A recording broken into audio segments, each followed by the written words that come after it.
Well, 2 weeks from now, we will know. Here's what 2 weeks from now some very powerful Republicans fear. Ron Paul wins the Iowa caucuses. Well, heaven forbid. Iowa's governor going so far as to say that if the Texas congressman wins, ignore it and look at who finishes second.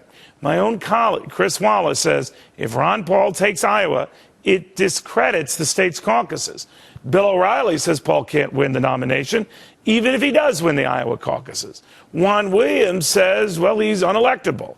Bill Kristol says he's unelectable. And scores of Republican State Party chairmen across the country say Ron Paul is unelectable.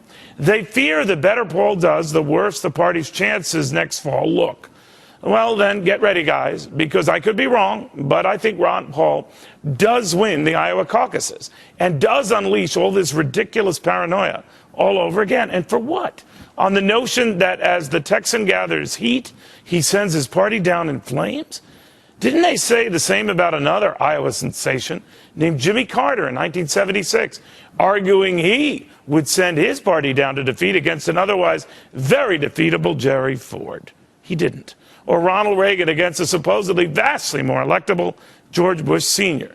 That no way in heck he could beat Jimmy Carter in 1980. He did. History is full of candidates who couldn't make it but did, and sure shots for whom the White House was theirs, but in the end, apparently was not. Now, I'm not here as a supporter of Ron Paul, but as an opponent of anyone dismissing Ron Paul or anyone else at this stage. They're all due a fair hearing, not an unfair clearing.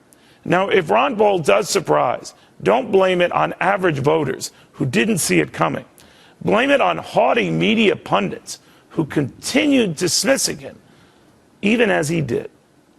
We, in my business, have an obligation to shut up on this stuff and give them their due, give you their vote, then pontificate like the asses.